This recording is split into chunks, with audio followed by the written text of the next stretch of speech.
Okay, we left off 206 next to the bottom paragraph. He explained what a human being is endowed with and what other species are not endowed with. That a human being has a hand, has fingers, because of the way our limbs are formed, is a certain agility and ability that we have that an animal does not have, besides intelligence.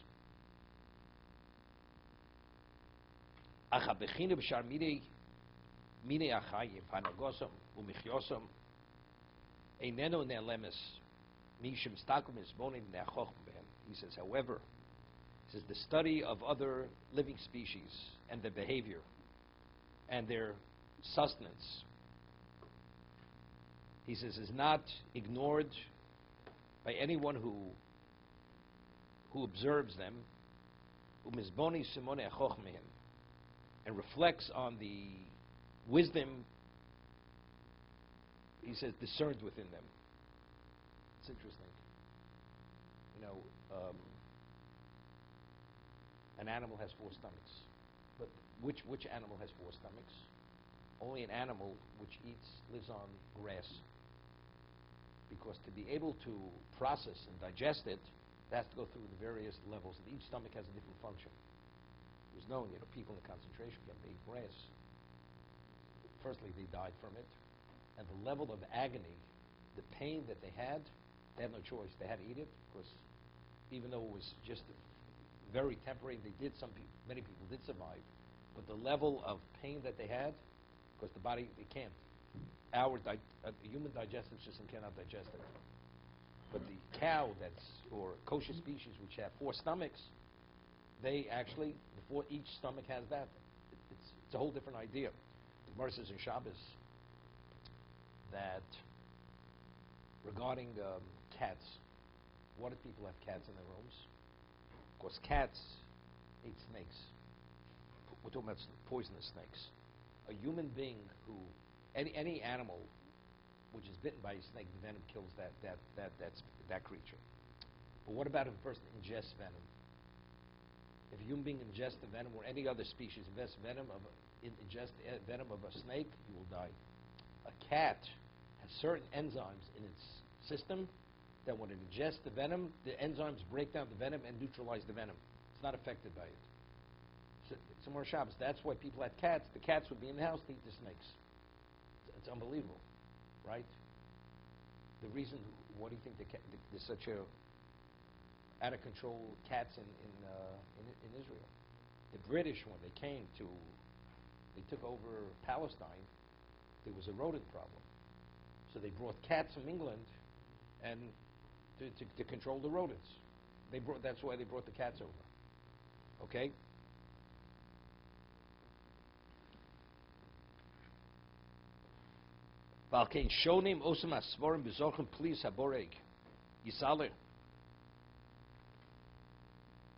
He says, for this reason, the scriptures repeatedly refer to them when mentioning God's wonders.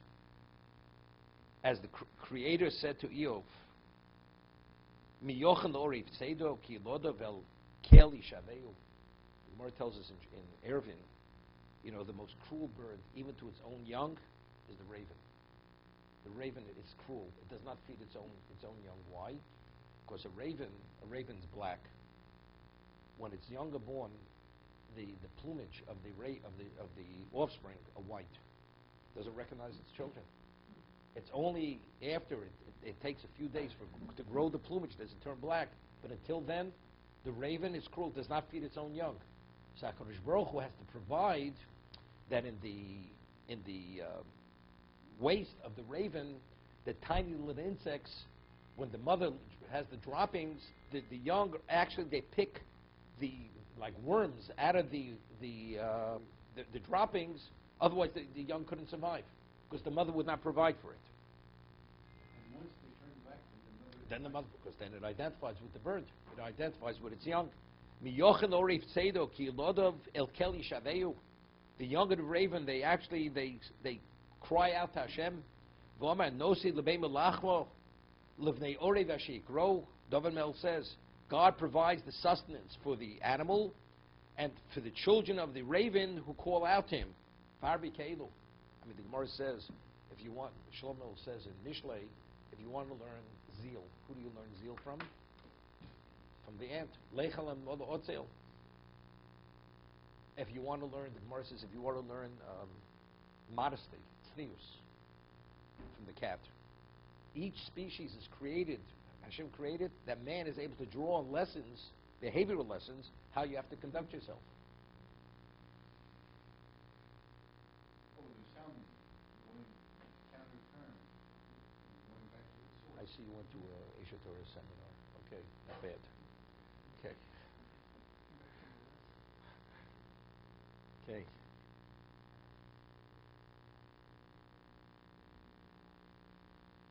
So originally Robbie was to live downtown and drive his bike uptown. But then he figured he'd want to go upstream. He goes downstream. Okay. V'chein shumayin v'mrutzas hagalgalim hachalukim v'tnuos mishtanos ha'maorim hachalukim l'sader inyan hakol. He's talking about the movements of the heavenly bodies. V'hem yireh simone acholos v'achokma shelo tchileu machshavas ha'odam. You draw from there signs of wisdom which man cannot even fathom.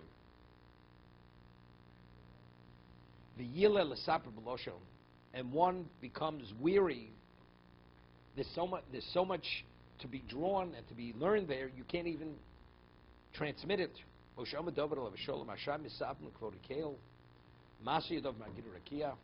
Heaven speaks God's glory and His handiwork by the heavens. I see the heavens, the handiwork of your fingers. The moon and the stars that you set in place. I always say, I remember when they sent up the Hubble telescope first time, and the first pictures came back. What came back, the first picture? Ernie, remember? Maybe before you were at elementary school, I'm not sure. So when they sent it back, 1,000,000 miles of space dust. I mean, we can't even fathom that. 1,000,000 miles of dust, and it goes beyond. That's just the dust. What is what's there? And this is God's creation. So what are we? In existence, we're a speck. Versus the whole universe. What are we? I mean, literally nothing. Nothing. Nothing. I told you I once read an article on a volcano.